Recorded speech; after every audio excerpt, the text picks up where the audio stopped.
Yo, I ain't here for the money, I ain't here for the fame. Though it might be nice to own a jet plane, I'ma do it all for you. Hey, what is up, trainers? PoGo Joel here, coming at you with my bug video for the Rainbow Cup. I'm probably gonna not do one for the water types, but I did want to do one for the bugs, especially since the following cup, the Jungle Cup, will also be featuring bugs. But for the Rainbow Cup, it's limited to Kanto and Johto, so Gen 1 and 2. And we're going to get into the best picks for that. If you find anything helpful, please drop a like, subscribe, leave a comment down there. And without further ado, let's get right into the video.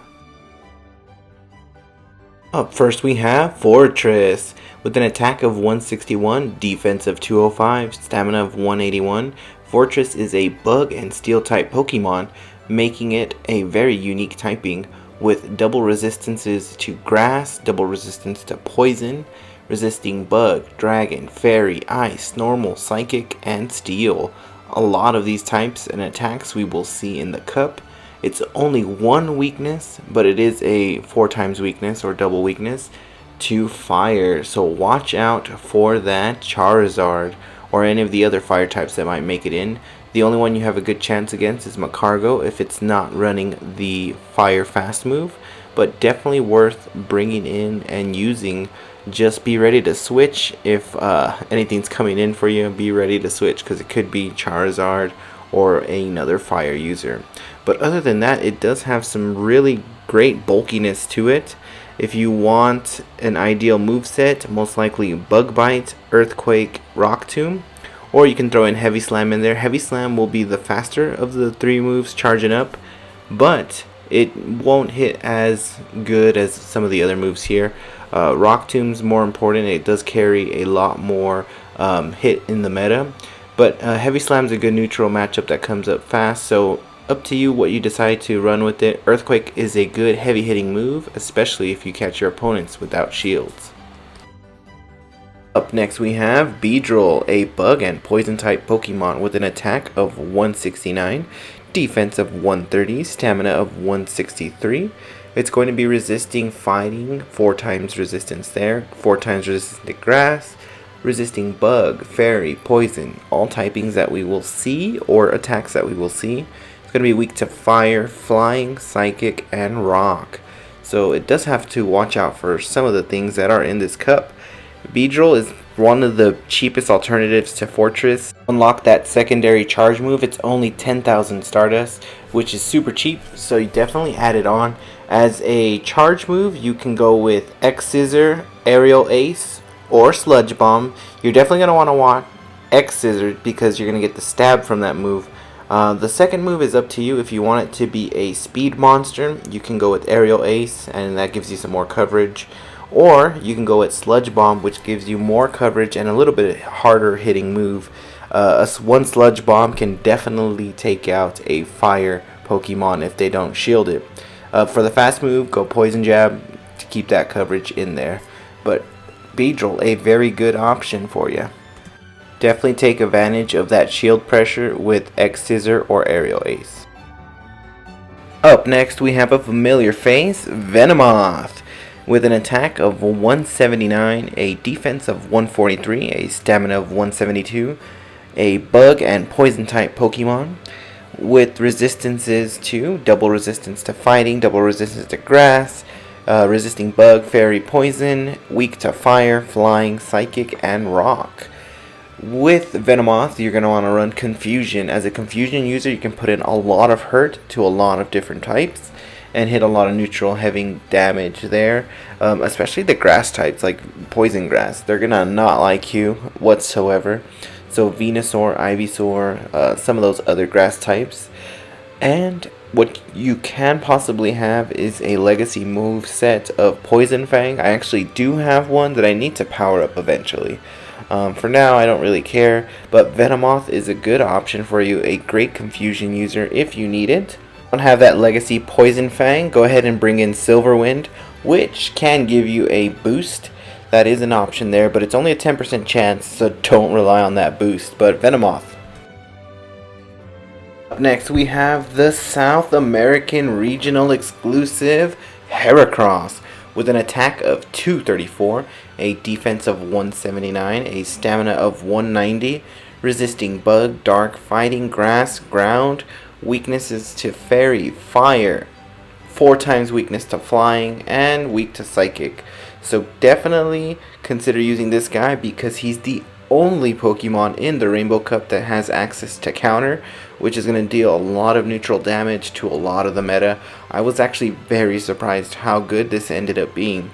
It is only available in South America, or if you end up going to like Disney World Florida or parts of Texas, you can definitely get your hands on one of these guys. Since we do carry that 4 times weakness to flying, we really have to watch out for Mantine. Charizard is definitely going to be a threat. You see those matchups, get out of there. But other than that, you do have to worry about the confusion users, because if they can shield whatever your move is going to be, then definitely watch out. If you can only have one move, I'm not sure which one I'd recommend. Megahorn is going to be good for some of those confusion users. It's going to hit hard as well, but so is Close Combat. Both charge moves are going to be hard-hitting moves, so you will need to invest a shield if you want to protect whatever Pokemon you're going up against with Heracross. But other than that, you do have some interesting coverages. With Forretress, you delete it with pure fast moves, and you can even beat up Quagsire with pure fast moves. So Heracross, a surprisingly beastly Pokemon. Up next we have Scyther with an attack of 218, defense of 170, stamina of 172. It's going to be bug and flying. There's only 2 entries that are bug and flying that could be, Yanma and this guy. But he's going to be resisting 4 times to ground, fighting, and grass. Also resisting bug.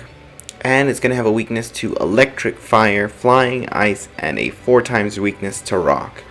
So the weaknesses kind of set Scyther a little bit to the side, but the positives is it does get to a higher level than Scizor does, and it also can beat up on some of the matchups, you being a spammy monster running Aerial Ace and Nightshade. But you definitely want to have Scizor in there. That's going to give you stab. The second move is up to you. I was just running Nightshade just to see how the neutral damage does.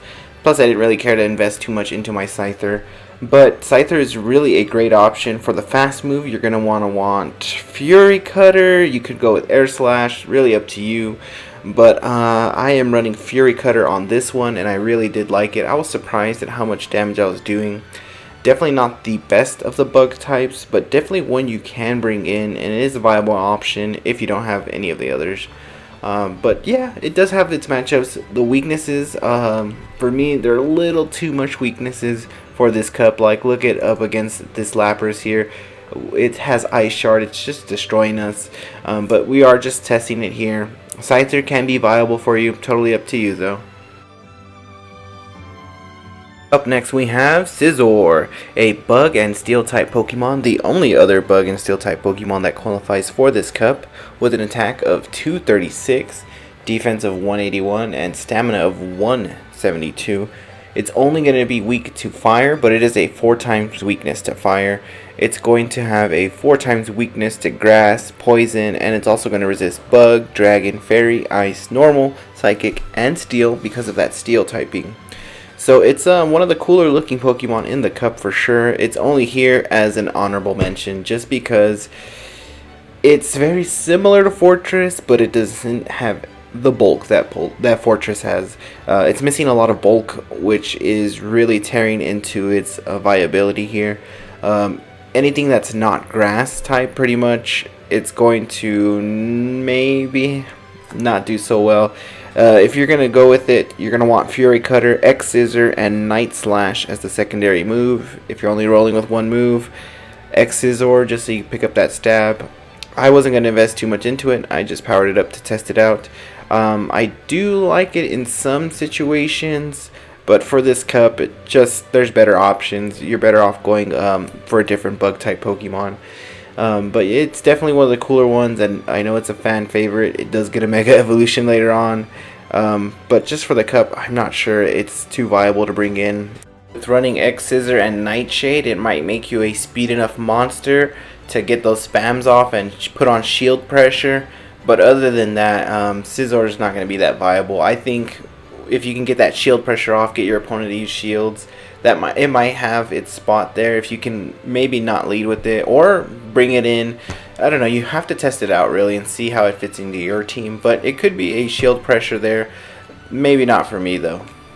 Alrighty, there you have it, trainers. The best of the best bug type Pokemon in the Rainbow Cup. It's only going to be Kanto and Johto, but pay attention because bug Pokemon are coming back for the Jungle Cup next month. And if you find any of this information helpful, please drop a like, subscribe, leave me a comment. What bug types are you bringing in for the Rainbow Cup? Have a good one, guys.